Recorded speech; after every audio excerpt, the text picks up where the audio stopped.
አሳዛኝ ዜና በአትሌት ፈይሳ ሌሊሳ ተገጭተው ሕክምና ላይ ከነበሩ መካከል የ16 ዓመቷ ታዳጊ ሕይወቷ አለፈ።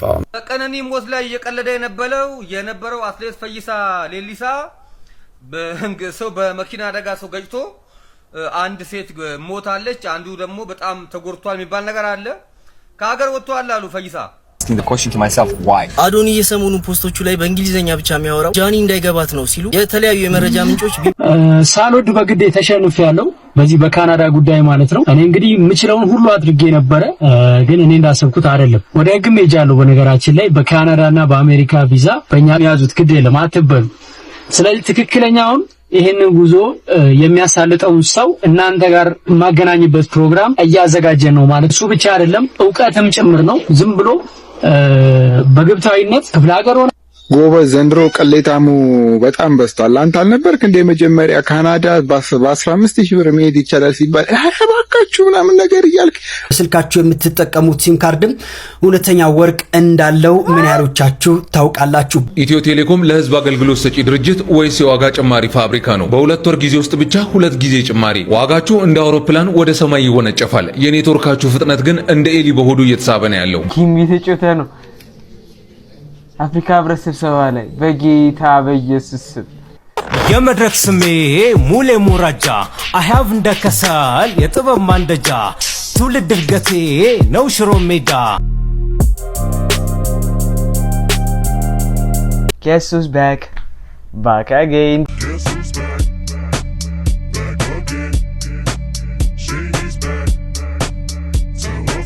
እንዴት ናችሁ ኤቭሪዋን? ከብዙ ጊዜያቶች መጠፋፋት በኋላ ተመልሰን መተናል ማለት ነው። We are back baby. We are fucking back. We are back. Classic. We are back. We are back. እናንተን ፈታ ዘና በሚያደርጉ አዳዲስ ቪዲዮዎች ደግሞ ተመልሰን መተናል ማለት ነው። አይ ሆፕ ከዚህ በኋላ አንጠፋፋም ብዬ ተስፋ አድርጋለሁ። ከናንተ የሚጠበቀው ቪዲዮን እስከመጨረሻ የተመለከታችሁ ፈታ ዘና ማለት ነው። የዚህ ቻናል ቤተሰብ ያልሆናችሁ ሰዎች ሰብስክራይብ የምትለዋን በመጫን የዚህ ቻናል ቤተሰብ መሆን ትችላላችሁ። እንዲሁም ሀሳብ አስተያየታችሁን ኮሜንት ላይ አስቀምጡልን። ቪዲዮን ከመጀመራችሁ በፊት ላይክ ማድረግ እንዳይረሳ። እንግዲህ ምንም ነገር ቻርጅ አናረግም ለሱ። ሌትስ ጎ ወደ ቪዲዮቻችን። Okay, let's go. ምናለው ያ ሚሊየን ምን በነሲያ ቢሊየን ብርንራ ዳቦ ነው ከትሬየን ስማኝ አንተ ስንቴራለው ትሬለን ብር አፍጥር ሰዓት ደርሶ ጀለስ ቤት ስትሄድ ወኩሉ ደንደነሊ ወቱብሉ ታታታበሊ ታታቢ ታታታታ ወይ ልጄ አንተ ነህ እንዴ? ማዘርጊ እንደና አለን። አሰላሙ አለይኩም። ወአለይኩም ሰላም ወራህመቱላሂ። ደህና ነህ? ደህና ነኝ። ረመዳን ይዟናል። ኤምቢሲ 1 ኤምቢሲ 2 ኤምቢሲ 3 ኤምቢሲ 4 ኤምቢሲ አክሽን ኤምቢሲ ቦሊውድ አራራራራ ማሻአላህ አረብኛም ለምደሃል። ምን ታረጋለሽ ማዘርጊ? አይ ጥሩ ነው። እና ምን እግር ጣለክ? ቴምር ማን ነው? አንዋር የለም እንዴ ዛሬ? ወይ አንዋር እኮ አሁን መስጂድ ደርሼ ልምጣ ብሎ ወጣ። ምን ነው ፈልገከው ነው? ሳምቡሳ ማን ነው? ሙሳ የሚባል ጓደኛችን ታሞ እንጠይቀው እኮ ልለው ብዬ ነው። ሙሳ ታመመ? አዎ ማዘር፣ ያው ሾርባ ነገር እንኳን ይዘን ሄደን እንሂድ እንጠይቀው እኮ ልለው ብዬ ነው የመጣሁት። አኡዙ ቢላህ አንተ ሙሸት ጀመርክ? ደህና ልጅ አልነበርክ? ኧረ አልዋሽም ማዘር። እና ታዲያ ሙሳ እኮ አሁን ከአንዋር ጋር ወደ መስጂድ ሄደዋል። አዎ መስጂድ ሄደዋል። ይኸውልህ አንተ ውሸት ጥሩ አይደለም። እሺ ውሸት ሐራም ነው። ከኛ ጋር አብረህ ማፍጠር ከፈለክ ሾርባ መጠጣት ፈልገህ ከሆነ ገብተህ ከኛ ጋር አፍጠር። ድጋሜ ግን እንዳትዋሽ፣ ውሸት ሐራም ነው። እሺ በላሁ እንዲህ በግልጽ መናገር እየተቻለ ግን ዳጃ አታስጠኑ። እናንተም የምሬን ነው። ችግር አለባችሁ እኮ አንዳንዴ እንዴ ተከድኑናል፣ ተረሱናላችሁ። እንደዚህ አሁን እንደዚህ አይነት ችግር ውስጥ መግባት የለብንም። እናንተ ራሳችሁ ጠርታችሁ ነው ወንድሜና ሳምቡሳ ብላ ማለት ቴምር ብላ ማለት ያለባችሁ እናንተ ናችሁ። ኧረ እባክህ እውነቴን እኮ ነው። ኧረ እባክህ የኔ ልጅ እባክህ ቃረሳው የኔን ቤት ታውቀዋለህ አይደል? አዎ አባንዴ በዛ ጋር እጥፍ ብሎ ያለው አዎ ይኸውልህ እንዲህ እንደታጠፍ አንድ 350 ሺህ ብር ነው ያሰራው ከተንበሬው ዋናው የውጭ በር ማለት የውጭ በር እሱ ምን አገባው ታዲያ ልጅ 350 ሺህ ብር ነው ያሰራው የተነጠፈው ሴራሚኩ እሱን አልፈ እንደገባ አዲሱ ከእንትን ፈርኒቸር የተገዛ በር አለ 350 ሺህ ብር ነው እሱም በር እንዴ እሱ ምን ሸይር 350 ሺህ 350 ሺህ ብር አሁን በቅርብ የገዛሁት እሱን እንደልፍ ሶፋ አለ። ሶፋው እንዳለፍክ ጥቁር ነገር ግድግዳ ይታያል። ግድግዳ አይደለም ቴሌቪዥን ነው። ወይ ይሙዬ ደህና ነኝ። እንዴት ወጥ ያሉት ነው ልጁ ቃርስቼ እንዲያመጣልኝ እቃዎቹን በጥንቃቄ በሬን ምንም ታውቂያለሽ ወደ ናቸው ተክላላ ያስረዳው እንዳይበላሽ። ደህና ነሽልኝ? እየቀደዱ መሆኑ ነው እንግዲህ እና ግድግዳው ቴሌቪዥኑ በጣም ጥንቃቄ አድርጋ። አንዳንዴ ኳስ ተጫዋቾቹ ይወጡኛ ቤሻ ይጠጣሉ። አይዞ አይ እውነቴን ነው። እና እዛ ስለሆነ እሱን እንዳለፍክ መሳቢያ አለች እንዴ? አሁንም አላችሁ እንዴ? እንደነገርኩት አልጨረስኩም እኮ ለመካስክ ደርሼ መመለስ ነው። አዎ እንደዛው ስብስብ አይደል? የኔ ቤት እቃ ገዝተሽ ነው። አሁንና ኤኒዌይስ እዛ ትሄድና ቁልፏን ይዘህልኝ ትመጣለህ። የቁልፍ እንዳይሰበርብህ ብቻው እጀታው ብቻ 50 ሺህ ብር ነው። እሺ መሳቢያዋ እጇ ብቻ 50 ሺህ ብር ነው። ስለዚህ እኔ ምራክሳለ አይዞ የሻይ ደግሞ አለ። ዝም ብሎ አይደለም። አዎ ወቃርስቼ መድኃኒዓለም ቀደዳ ፕሮቫክስ ይላል። ሁሉም ነገር 350 ሺህ ብር ነው እንዴ? ሱፎ 350 ሺህ ብር፣ ምንጣፉ 350 ሺህ ብር፣ በሩ ኧረ መኪና ያላችሁ ሰዎች ኦኬ በእግር ብዙ ስለማይጓዙ ጫማቸው አይበላም፣ ጎማ ግን ይበላል።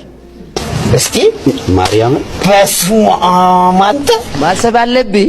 መኪና ግን ባይኖር ስንት ነገር እየተበላ እንዳለ አንተ እግር ስር ማሰብ አለብህ። ያ የመኪና ጎማ የበላው አስፋልት ነበር ያንተ እግር የሚበላው። አቤቱ መስልስከው እኮ የሚቀጥ የመኪና ጎማ አዲስ ገጥሜ ተበልቶ ትቀይራለህ። ያንተ ጫማ ግን ሰላም ነው። አንተ ያማህ ጫማ ብቻ እንዳይመስላችሁ። ለምንድን ነው መኪና በየጊዜው ሰርቪስ የሚገባ? እንዳይበላ። አንተ ማርኩ ጨበጥ አድርግና እኔ እኮ በቸርነቱ ተጠብቄ ነው እንጂ ብሉት። ከመኪና የባሰ ሰርቪስ ያስፈልገኛል ብሉት። ዝም ብሎ የማህበሩ አስተባባሪ ለና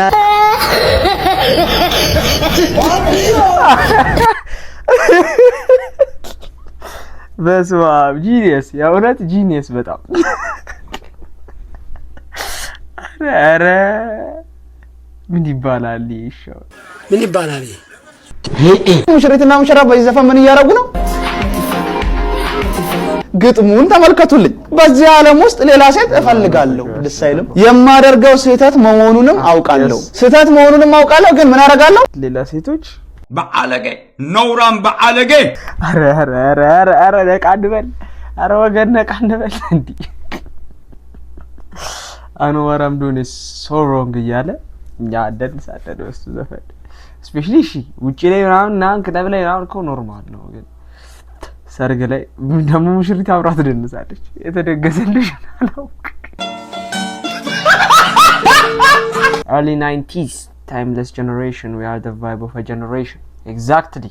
Skin ነው አምናት ሂሳብ ስንት ነው? 15 ብር ስንት?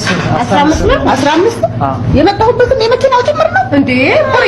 የምግቡ ነው ይሄው የበላ ነው ይሄ ሁሉ ሳ የጠጣ ነው ሻይ ምናምን 15 ታዲያ ታጋ አይሆንም። ቶሎ ብር በላይ እንዳትሰጥ እንዴ የሙች እንዴ ማለት ሁለት ብር አረ የደም ቢራፊ የበላ ነው የጠጣ ነው የሞክት መግዣ ነው የምታወጪ አንቺ ልጅ ራፊ ታይለ አረ እሱ ማያፍር የሚቀበለ ወደ በዳሊ ያለኝ ባይሁን ነው እንዴ አልገባም ነበር እንደው ሙት እንደው ብሬን ስብር ባረገው እንዴ ይሄ ሁሉ ብር አስቶ ለአንዱ የተጠቀምንበት እኮ ነው ማየ እንዴ ባይና ይሁን ሙጣ አንቺ የምታፈሹ ብር ነው እንዴ የዚያ ብር ግፍ ነው እንደው መከራ ባይኔ ያ ማጥራ ምስር ብልክ ታረጋለች ነው አልመጣሁ ነው 15 ብር ወይ ጥላሽ ምን ላተች እንዴት ያለ ዳና ዋ 15 ብር አይ እስኪ አሁን 15 ብር ምን ያደርጋል? ታክሲ ምናምን ነች አይደል? 15 ብር አሁን እና ምናልባት ካርድ በቃ አይ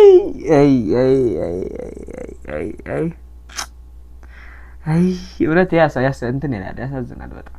ምን አይነት ጊዜ እንደደረሰ እንዲህ ተማሩ ነው አንቺ የምትወጪው ገንዘብ ግፍ ነው ብለው አሁን 15000 ቢወጣ ራሱ ኖርማል ነው ምግብ ቤት ላይ ምናምን ይታያችሁ። እንግዲህ መልካሙ ዘመን ያምጣልን።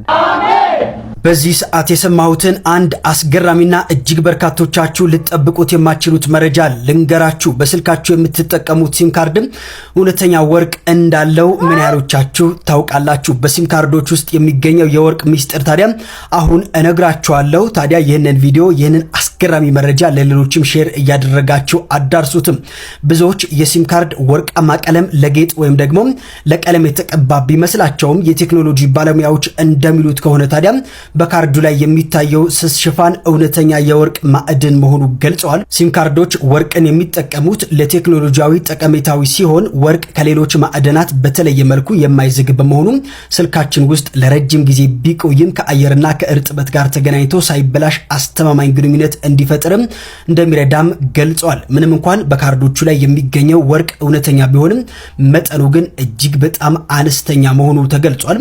በጥናቱ መሰረት ታዲያ 1 ግራም ወርቅ ለማግኘት በሺዎች የሚቆጠሩ አሮጌ ሲም ካርዶች መሰብሰብና እንዲሁም ደግሞ ማቅለጥ እንደሚያስፈልግ ተገልጿል። እናንተስ በዚህ ጉዳይ ምን ትላላችሁ? ሐሳባችሁን አጋሩኝ። እንዲሁም ደግሞ ፎሎ ያላደረጋችሁ ካላችሁ ፎሎ በማድረግ ቤተሰብ መሆናችሁ አትዘንጉም። አሁን ሁላችንም እንግዲህ ሌትስ ጋደር እና ተሰብስበን ሰብሰብ ብለን ሲም ካርዳችንን እያቀለጥን የገቢ ምንጭ እዲ በጣም አሪፍ ምርጥ ቢዝነስ አይዲያ ባይ ዘ ወይ ያመረኝ ነው። አሁን ከዚህ በኋላ ስልካችሁን የምትሰረቁ ሰዎች ሲም ካርዱን ነው የምፈልገው ማለት አሁን ነው። እኔ እኮ ስልኩ አይደለም ሲም ካርዱ ነው የሚያሳስበኝ። Oh my God, bro. Bitch, I see what you did there. I know.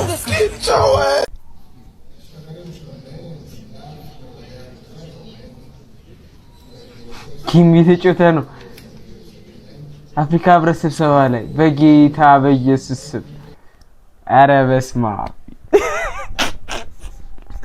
ሰሞኑን ባይ ዘ ወይ ከዚህ ስብሰባ ጋር በተያያዘ የመንገድ መዘጋት ህዝቡ በእግሩ ከመገናኛ ሀያት ምናምን ከ22 ምናምን የት ከሌሊቱ 6 ሰዓት 7 ሰዓት ቤቱ የገባው ህብረተሰቡ መንገድ ዘግቶበት መኪና ያለውም እንደዛው ለዚህ ስብሰባ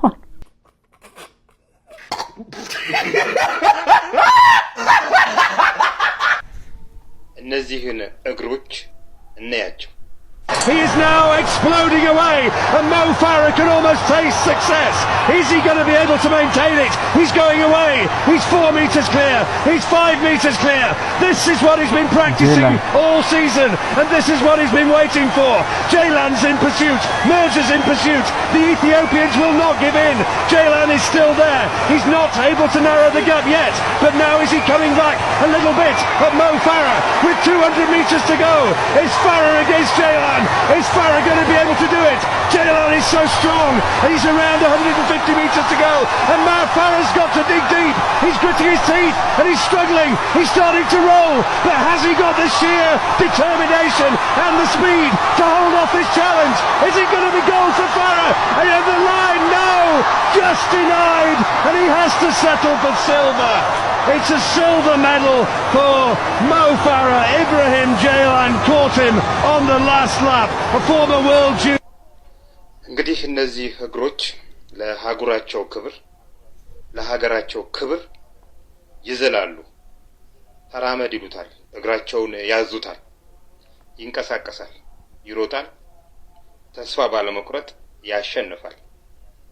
እነዚህኛውን እግሮች ደግሞ እስቲ ተመልሰን እናያቸው።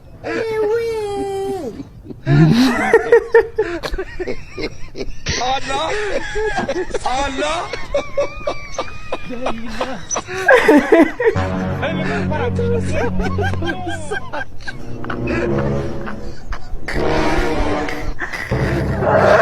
ደግሞ ለሀገራቸው ውርደት ይዘላሉ። ጡረታ እምቢ ያለ እግር ባይዙ ተፈጥሮን የሚያክል ዳኛ የለም። ተፈጥሮ ጋር ሙግት መግጠም አይቻልም። ባይዙ እሺ ብሎ መቀበል አለበለዛ ሮቦቲክ ልታስኬድ ትችላለችና የአፍሪካ መሪዎች መች ነው ከተፈጥሮ ጋር ግብን የሚያቆሙት? በቃኝ፣ ይበቃኛል፣ አመሰግናለሁ፣ ላጠፋሁት ነገር ይቅርታ የሚሉት መች ነው? በዚህ አልራመድ ባለ እግር ላይ በተንጠለጠለ ጭንቅላት ሀገር መምራት ይቻላል? ደግሞ የሚያሳዝኑት እንደ ሞ ፋራና ኢብራሂም ጄላን ያሉ ወጣቶች ከኋላ ይህን ሰውዬ ለመደገፍና ለመጠበቅ የሚያደርጉ ምን አይነት የህሊና ዝቅጠት ቢደርስባቸው ነው ገፍተር አድርገው አውርደውት ወደዛ ሀገራቸውን ነጻ አይወጡም እንዴ? እስከ መቼ ነው እንደዚህ አይነት ግፊት ሀገር ራሱን መግፋት ያልቻሉ ሰዎች እንዴት ነው ሀገር መምራት የሚችሉት? የትኛውም አገር የምትለይ አገር በቃ 40 50 አመት 60 አመት አንድ መሪ የሚመራባት ሀገር 100 አመቱን 90 ምናምን አመቱን አክብሮ ሀገር የሚመራበት አዲስ ኤጅ እኮ በትክክል ማሰብ እኮ አይቻልም እኮ የእውነት ነው የምላችሁ። በጣም ነው የሚያስደምመኝ ብቻ በጣም ግን እንደዚህ እኮ እየጣሩ ነው እግራቸውን ለሀገራቸው ሲሉ ለማራመድ ተራመድ እያሉት ነው።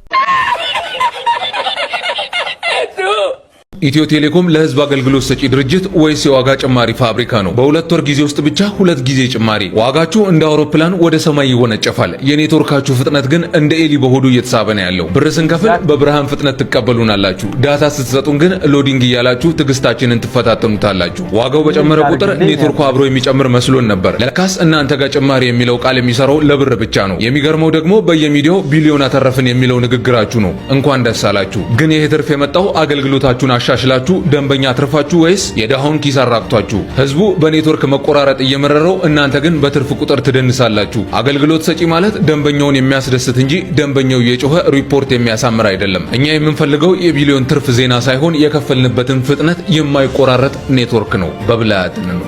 yes እንግዲህ ከዚህ በፊትም አውርተነው ነበር ከስንት ጊዜ በፊት እንደሆነ ትዝ አይለኝም። ጨምረው እንደዚሁ አይተነው ነበርና አሁን ደግሞ በሁለት ወር ጊዜ ውስጥ አሩ ነው የሆነ የሳት አደጋ ምናምን 5% ኤቭሪቲንግ ላይ ጨምር በሚለው ጭማሪ አድርገዋል እና ከዛም በላይ ነው ጨመሩት። እስኪ እንስማው። ቴሌ የቀለደብን ነው። ሰምታል ጉድን ምን ይያለ እንደው ታውቃለህ? ዋጋ አልጨመርኩኝም እኔ ሳልሆን እሳትና አደጋ በአዋጅ የተሰጠው ስልጣን ስለሆነ ለሱ ነው የጨመርኩት አለ። እሺ እኛዋ 1800 ብር የነበረው 5% ነው እሳትና አደጋ ውሰዱ የተባለው 5% ሲጨመርበት 1800% ነው የሚመጣው። 1890 ብር ነው 110 ብር ጭማሪ አድርጋል ማለት ቴሌ። እግዚአብሔር ከአዋጁ ውጪ ለእሳትና አደጋ አይደለም ራሳችሁ እየጨመራችሁ ነው። ከዛ አተረፈን እያላችሁ በሚዲያ ላይ ፎቶ ተነሱብናላችሁና እኛ ስንናገር ለምን ትናገራላችሁ ይባላል። ቴሌ ለምን ትናገራላችሁ? ቴሌ የህዝብ ነው። የህዝብ ምናምን ይባል ነገር ሼር የለኝም እኔ ቴሌ ላይ የኔ ደም የመጠጠ የምን ሼር ነው የምትሉት እናንተው? እዚሁ ከፍተኛ መራራችሁ ናችሁ በደሞዝ መጨረሱት እስከ እንዴ 600 700 ሺህ ብር ደሞዝ እኮ አለ። ጥቅም ብቻ እኮ የሌለ እኮ ነው እናንተ ናችሁ የምትጠቀሙበት። የቴሌ ትርፍ የኢትዮጵያ ህዝብ ምንም ያገኘው ነገር የለም። በአገልግሎትም እንደምታዩት ነው። ገጠር እየተዳረሰ አይደለም። ገጠር እሱ አይደለም ማብራትም የለምና ዝም ብሎ እዚህ ከተማ ላይ ተረፈለ ማለት ነውና ቴሌ ነው ይጨምርክብን። እሳትና አደጋ 5% ነው ጨምራለ ያለው። እናንተ ግን ከወራዊው የኢንተርኔት ፓኬጅ ላይ 110 ብር የተጨመረው በቴሌ ነው። በዚህ ሁለት ወር ውስጥ ብቻ ለሁለተኛ ጊዜ ዋጋ ጭማሪ አድርጋል ማለት ነው። ለአዋጁ አይደለም እሳትና አደጋማ አዋጅ ወጣ እኮ በቃ ይጨምራል ተባለ ተጨመረ። ግን እናንተ እሱን ሰበብ አድርጋችሁ እላፊ ለጨመራችሁ ብንላያችሁ ላይ እኛ ደደብ አይደለንም እኮ አላችሁ። እግዚአብሔር የኢትዮጵያ ህዝብ ሁሉ ነገር አምነን ስለምንቀበል በዛ ላይ ትፈራላችሁ። እናንተን መተቸት ማለት በቃ ባንዳ ያስብላል፣ እናንተን መተቸት ፋኖ ያስብላል፣ ሸኔ ያስብላል ያላችሁ ታስፈራሩናላችሁ። ትርፉ ደግሞ እኛ አይደርሰንም። ሼር የተገዛው 10%ን እንኳን የገዛው ህዝብ እኮ የጠበቀ ምንም መልስ የለም። ለማን ነው እሺ? ብራችንስ ቴሌ ያስኮ ብርሳ ቆይ ያ ሁሉ ብር የማብር ነው ነው ያስኮ ሼር ሸጠ 10% ነው ገና ለኢትዮጵያ ህዝብ የተሸጠው 90 የማን እንደሆነ አናውቅም። ገና ይሄ ጥያቄ መመለስ አለበት። የልማት ድርጅት የምትባሉ ሰዎች እንዲህ ፎቶ እየተነሳችሁ የራሳችሁን ኑሮ የምታደላድሉበት ነገር ነው እያናደደን ያለውና ከዚህ ቦታ ላይ እንደው አንቺ ተነስተሽ ደግሞ ሌላ ሰው ይሞክራል። እስቲ ደግሞ ተቀያየሩ። እዚህ ጋር ምንድነው ትምህርት ሚኒስተርና አንቺ እዚህ ቦታ ለቅ ብላችሁ ባለፈውም ብየዋለሁ። ወርዝ የሚያደርግ ነገር ቢሆን ደስ ይል ነበረ። ኔትወርካቸው በጣም በቃ በጌታ ስም እንደ ኤሊ ነው የሚጎተተው ኔትወርኩ። ጭማሪው ግን እንደምታዩት ነው የሚከፈለውና ሰው ያገኘው ያለው አገልግሎት ኢስና ደሰይም ጭራሽ በቃ ምንም ወርዝ የሚያደርግ አይደለም። ስለዚህ ምንድነው መፍትሄው? ቴሌ ምን እያደረገ ነው? ቴሌ ምን እየሆነ ነው ያለው እንዴ? እስር ቤት እንኳን እስረኛ እኮ ምግብ አንበላም ብሎ ያምጻል ይጮሃል ምናምን። እንደኛ ምንጩ እንጂ በሉ ወይስ ተስማምቷችሁ ነው እንዴ? ቴሌ ምንድነው በየጊዜው እየጨመረ ያለው? ተቸገርኩኝ እኔ እንዴ። ለእናንተ ቤት እንኳን ድረስ በእነሱ የተነሳ ለዛውም ለዚህ ለቀረፈፈ ኔትወርክ እንዴ በሉ ድምጻችሁን አሰሙ። ኮፒ ሊንክ አድርጉ ቪዲዮን ለዚህ ለተንቀራፈፈ ኔትወርክ ብለን መጮህ አለብን። እውነት ነው። ይሄ ትልቅ በቃ የሚያስማማ ሐሳብ ሁላችንም ብለን አንድ ላይ መነሳት አለብን። እውነትሽን ነው። Breakthrough before I made everything happen right. Why would I worry? Started asking the question to myself why. አዶኒ የሰሞኑን ፖስቶቹ ላይ በእንግሊዘኛ ብቻ የሚያወራው ጃኒ እንዳይገባት ነው ሲሉ የተለያዩ የመረጃ ምንጮች ቢቢሲ እንዲሁም ኤምቢሲ3 ዘግበዋል። ለተጠናከረው ዘገባ ዳዊት ድሪባ ዲፕሬሽን ውስጥ ገባው ተጨናነኩ ምንም በማውቀው ነገር ነው። ሰሞኑን እንግዲህ ኃይለኛ ግርግሮች ነበሩ ምናምን ያው የኛ ሚዲያ ከእንደዚህ አይነት ነገር ያው ነፃ ነው ታውቃላችሁ። እንደዚህ አይነት ግርግር ምናምን አይመቸም። እቺ ግን ያበረሽ ነች። አቀሳሳሪ ነው ግን ልጁ ታውቃላችሁ።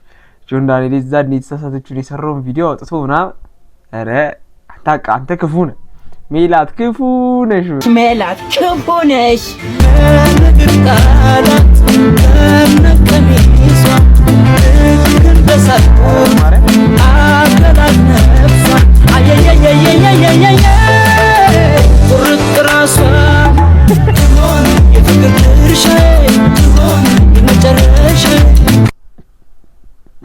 Yeah boy አሳዛኝ ዜና በአትሌት ፈይሳ ሌሊሳ ተገጭተው ሕክምና ላይ ከነበሩ መካከል የ16 ዓመቷ ታዳጊ ሕይወቷ አለፈ። ከትላንት በስቲያ በጀሞ ሚካኤል አካባቢ በአትሌት ፈይሳ ሌሊሳ መኪና ተገጭተው ሕክምና ላይ ከነበሩ ሁለት መካከል በጽኑ ሕክምና ላይ የነበረችው የአንዷ ሕይወት ማለፉ ተሰምቷል። ሟች 16 ዓመት ታዳጊ ስትሆን በደረሰባት ከባድ ጉዳት በሕክምና ስትረዳ ቆይታ ሕይወቷ ሊያልፍ ችሏል። በጉዳዩ ላይ ስላለው ሕጋዊ እርምጃ ዝርዝር መረጃዎች ካሉም በድጋሚ የማሳውቃችሁ ይሆናል። አትሌቱ ግን ከሀገር ወጥቷል የሚሉ ጭምጭምታዎችም አሉ። ሁሉንም በቀጣይ የማሳውቃችሁ ይሆናል። በቀነኒ ሞት ላይ እየቀለደ የነበረው አትሌት ፈይሳ ሌሊሳ ሰው በመኪና አደጋ ሰው ገጭቶ አንድ ሴት ሞታለች፣ አንዱ ደግሞ በጣም ተጎድቷል የሚባል ነገር አለ። ከሀገር ወጥቷል አሉ። ፈይሳ ጠፍቶ ከሀገር ወጥቷል። ሰው እንደሞተበት ሲያቅ መጀመሪያ ፌስቡክ ላይ እየጻፈ ነበረ። መስከረሞች ደስ ብሏቸው መሬት እየረገጡ ነው ምናምን ብሎ ጽፎ ነበረ። አደጋ ነው ተረጋጉ ምናምን ብሎ ነበር። አሁን ደግሞ ሰው እንደሞተበት ሲያቅ በጽኑ ህሙማን ክፍል ላይ ያለችው ልጅ ህይወቷ ሲያልፍ አገር ለቆ ወጥቷል የሚባል ነገር ትላንትና ሰማው። ፈዩ አየ የሰው ደም ላይ ማላገጥ ይሄ የወፍ ቋንቋ አትናገር በራስ ቋንቋ ተናገር ምናምን ብለ ያቺ ምስኪን ቀነኒ የሷ ደም ላይ እንዳላገጥክ እግዚአብሔር ቀኑን ጠብቆ መጣብህ። ገና ምን አየክ? ዋጋ ትከፍላለህ። ጸብህ ከእግዚአብሔር ጋር ነው። የተጋጨው ከእግዚአብሔር ጋር ነው። አዎ ሰው ገላል። አሁን በመኪና አደጋ መገለን ደግሞ አምናሃል። እግዚአብሔር ገና ይመጣብሃል። ገና በማትወጣው ነገር እግዚአብሔር ይመጣብሃል። ንስሐ ግባ ፈይሳ፣ ይሰማሃል? ንስሐ ግባ። አዎ ይሄ ነው። እንደዚህ ነው የሚያደርገው። የድሃ ደም እንደዚህ ያቅበዘብዝሃል። ጠጥቼ ብነዳ በራሴ ገንዘብ ነው ምናምን አልክ አይደለ? ከቤቲ ጋር ኢንተርቪው ላይ ጠጥቼ ብነዳስ በራሴ ገንዘብ ነው ምን አገባችሁ? ንዳ፣ ይኸው ዋጋን አገኘ። ነገ ደግሞ ሌላ ነገር እንሰማ። ጥጋብ እዚህ ጋር ደረሰ። አፈላህ እንደዚህ እግዚአብሔር መጣብህ። አሁንም ተመለስ። የድሃ አምላክ እንደዚህ እንባ ያፈሰሰ ሰው ያለቀሰብህ ሰው ታገኛታለህ። ውለህ ሳታድር ገሶ ከዚህ በፊትም ትዝ የሚላችሁ እንደሆነ በቀነኒ ጉዳይ በጣም የሚያስጠላ አስተያየት ሰጥቶ አውርተንበት ነበረ ከዚህ በፊት በዚህ ሰውዬ ጉዳይና ትንሽ የአእምሮ መቀንጨር ይታየኛል እዚህ አካባቢ ላይ። ይቅርታ ለምጠቀማቸው ቃላቶች ግን በጣም ኢትስ ኦብቪየስ በቃ በጣም ሰውየው ኢንተርቪው ላይ ቀርቦ ሲያወራ የነበረው ነገር ሰክረ ሰፈር በጥብጣህ ምናምን ነገር ተብሎ ሲጠየቅ ምን አገባችሁ ብሰክር በራሴ ገንዘብ ጤኔን ባጣ በራሴ ገንዘብ ራሴ አውጥቼ ዳትስ ናት ዘ ኩዌስችን እኮ ጥያቄው እሱ አይደለም። ሰፈር ለምን በጠበጥክ ነው? ያንተ መስከር እኔን ይረብሸኝ፣ ያንተ ሰፈር መበጥበጥ ግን እኔን ይረብሸኛል። ስለዚህ ጥያቄው ለምን ሰፈር ረበሽክ ነው? ክሱ ያ ነው። ምን ይላል? ምን አገባችሁ ምናምን ያው እንግዲህ አሁን ሁለት ሰዎች ገጭቶ አንዷ ሞታለች የተባለ ነው። የእውነት ግን ይሄ ሰውዬ ፍሌድ ካረገ ከዚህ ሀገር አምልጦ ከወጣ እውነት በጣም ጀስቲስ ሲስተማችን በጣም በሳቅ የሚገል እውነት በጣም የሚያስቅ የህግ ስርዓት እንዳለን የምናስባንድበት ነው በአጠቃላይ ማለት ነው። ምክንያቱም ፖሊሶች ሲይዙት ጥይት አውጥቶ አስፈራርቶ ምናምን ያመለጠው ሲባል ሰምቻለሁና በጣም ኢትስ ኮምቢ ሪዲኩለስ በጣም አስቂኝ ደሞስት በታሪክ የሚያዝናናና የሚያሳዝን ሁኔታ ሆኖ ያልፋል ብዬ አስባለሁ። ሳልወድ በግድ ተሸንፌያለሁ በዚህ በካናዳ ጉዳይ ማለት ነው። እኔ እንግዲህ የምችለውን ሁሉ አድርጌ ነበረ፣ ግን እኔ እንዳሰብኩት አይደለም። ወደ ህግም ሄጃለሁ። በነገራችን ላይ በካናዳና በአሜሪካ ቪዛ በእኛ ያዙት ግድ የለም አትበሉ። ስለዚህ ትክክለኛውን ይሄንን ጉዞ የሚያሳልጠውን ሰው እናንተ ጋር ማገናኝበት ፕሮግራም እያዘጋጀን ነው ማለት እሱ ብቻ አይደለም ዕውቀትም ጭምር ነው። ዝም ብሎ በግብታዊነት ክፍለ ሀገር ሆነ ጎበዝ ዘንድሮ ቅሌታሙ በጣም በዝቷል። አንተ አልነበርክ እንደ መጀመሪያ ካናዳ በ15000 ብር መሄድ ይቻላል ሲባል አባካችሁ ምናምን ነገር እያልክ ስትል ያልነበረ የሆነ ዊሊ ከሚባለው ሰውዬ ጋር ራስ አልነበርክ? አሜሪካ በ20000 ብር አባክ እውነት ነው እያልክ ማስታወቂያ ስትሰራ የነበርከው አንተ አይደል? ከዛ አይዟችሁ ስትል የነበርከው አሁን ተበላችሁ። ሰው ያለ ምንም ነገር ሄዶ 90000 100,000 70,000 ብር አይሰጥም። በጸጥ ብሎ ትራንስፈር አያደርግም የሆነ ነገር ሳይ ማለት ነው። የተበደሉ ሰዎች እንግዲህ አሁን ከትሻለው ምንም አትበሉ ስላልካቸው ነው እንግዲህ ምንም ያላሉት እንጂ ሚዲያ ላይ ያወጡልን ነበረ ጉድህን። አሁን ደግሞ ምንድነው እያለ ያለው ትክክለኛውን ሰው ትክክለኛውን ቦታ እኔ ያሳያቸዋለሁ አውሮፓና አሜሪካ መሄድ የምትፈልጉት ይላል። ድጋሚ ፓርት 2 ልታስበላቸው ነው። ፓርት 2 ልግጣቸው አረባካውን አንተ እንደው ቤተክርስቲያን ነጠላ አንጠልጥለህ ማለት ነው ስትል የነበርክ ሰው ነህ። እንደው እሱ እንኳን አያሳስብም። የሰውን የልብ ትርታ አይተህ ተረርተኸው እንዴት ሙልጭ እያደረክ ገንዘቡን ትዘርፈዋለህ? እስቲ አንድ ሰው እስቲ ባለው መንገድ እሸቱ ባለው መንገድ እስቲ አንድ ሰው ሄዷል ተበላችሁ ነው እያለ ያለ። አሁን ደግሞ ድጋሚ ያሳያቸዋል። እስቲ አንድ ሰው እስቲ እኔ በእሸቱ ባስተዋወቀው ማስታወቂያ ሰውየው ጋር ሄጄ ውጪ ሄጃለሁ የሚል ሰው እስቲ ይንገረን አንድ ሰው። አሁን ደግሞ ፓርቲቱ ጭራሽ አውሮፓ ምናምን ለነገሩ በርታ ያለ ሰው ስላለ ከኋላ ምንም አትሆንም ያለ ሰው ስላለ ነው እንደዚህ በኮንፊደንስ እያወራ ያለው እንጂ መቼም ድፍረቱን አግኝተህ እንደዚህ አታወራም ነበር። ለማንኛውም የትኛውም ኤጀንት ጋር እንዳትሄዱ እንዳትበሉ፣ እሸቱም ጋር ቢሆን እንዳትሄዱ ትበላላችሁ። ሌላ ምንም አዲስ ነገር የለው። በእኔ አካውንት በተከፈተ ሌላ ድርጅት ጋር ሄዳችሁ ነው ብሎ ነው ድጋሚ ስግጥ የሚለው እንጂ ምንም ነገር የምታመጡት ነገር የለም። ቴንክ ዩ። በእነዚህ ነገሮች ምክንያት ብዙ ሰዎች ገንዘባቸውን ሉዝ እያደረጉ ነውና እባካችሁ የትኛውም አርቲስት ትልቅ ሰውም ይሁን ለምን የሆነ በጣም ትልቅ ቦታ የምትሰጡት ሰው በልባችሁ ሊሆን ይችላል። እንደዚህ አይነት ነገሮችን ያለ ምንም ሪሰርች እና ያለ ምንም ነገር ገንዘብ አታውጡ። ምክንያቱም መልሶ የሚጎዳችሁ እናንተ ነው። እነሱ ገንዘብ እርን ስላደረጉበት ነው ማስታወቂያውን የሚሰሩት። ከእንደዚህ አይነት ነገር ራሳችሁን መጠበቅ የምትችሉት ራሳችሁ ናችሁ ብዬ አምናለሁ። I am a better rapper than you. You're trash. I am better. I made hip hop famous here. No, you embarrassed it. Relax. Arguing won't fix bad music. ካኒን ነው የመጣችሁ መቼም እንትና ሆነ አለባት ይላችሁ። አሁን ሰሞኑን ታውቃላችሁ ትልቅ ባትል ነገር አለ። ስፔሻሊ እንደውም ከቴዲዮና ከልጅ ማይክ ይልቅ ቢፉ ያለው በልጅ ማይክ ላይ ማን ነው አሌክስ ንጉስ በሁለቱ በኩል ይመስለኛል ቢፉ። ምክንያቱም ቴዲዮ ምንም አይነት የመልስ ምትም አልሰጠም ምናምን ወጥቶም ወደ ሚዲያ ምንም አይነት ነገር ሲያወራ አላየሁትም። ግን ጥበብ እንድትሰፍን ሊያረጋጋ የመጣው ለሚሾይ ማን እንደሆነ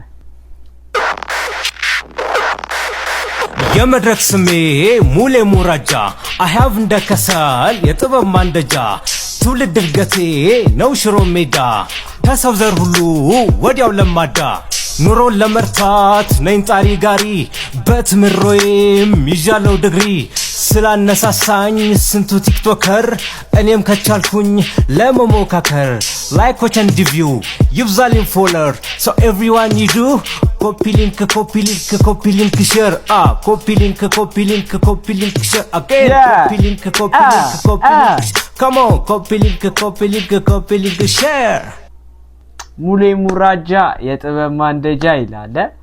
ሙሌ አሁን ያለውን ነገሮች ለማርገብ ስፔሻሊ አሁን አይደለም 2009 ላይ ምናምን መሰለኝ የነበረው ያው ብዙ ሰዎች ያው እንትኑ ስለሌለ ነው ቀጡ ስለሌለ ነው አሁን ላይ ነው ቅርብ ጊዜ ኔታ በዚህች ሰሞን ፋና ላይ ከቀረበ ምናምን በኋላ መሰለኝ የታወቀውና ሙሌ ሙራጃ መጥቼላችኋለሁ እያለን ነው።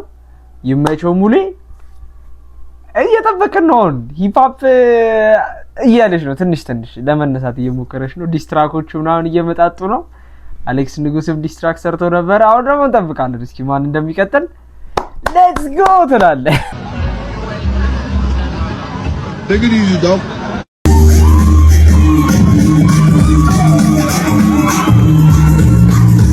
ሙሽራው ነው መሀል ላይ ያለው።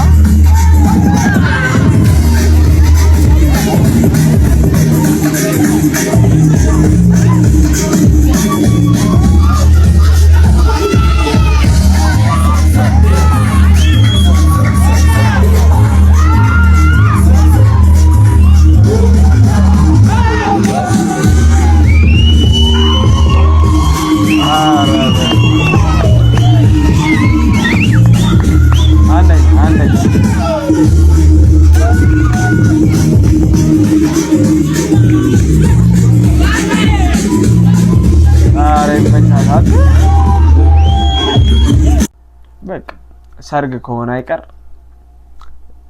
ሙሽራ እንደዚህ ነው። በእንደዚህ አይነት መንገድ ነው ሚሞሪያልም የሚሆነው። በጣም ትውስታ ምናምን የሚኖራችሁ በእንደዚህ አይነት ሁኔታ ሲያልፍ ነውና በቃ እንደዚህ ፈታ በሉበት ሰርጋችሁ። ምንድነው እያልከን ያለው ነው?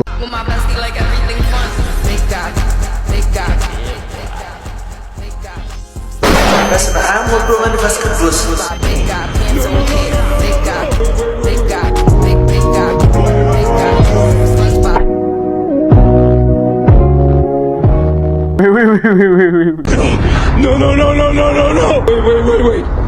ዌል ጋይስ ለዛሬ የነበሩ ቪዲዮዎች እነዚህን ይመስሉ ነበር። እንግዲህ ላይክ ሰብስክራይብ ማድረግ እንዳይረሳ፣ እንዲሁም ሀሳብ አስተያየታችሁን ኮሜንት ላይ ያስቀመጣችሁልን። ቀጣይ ቪዲዮ እስከምንገናኝ ድረስ ሰላም።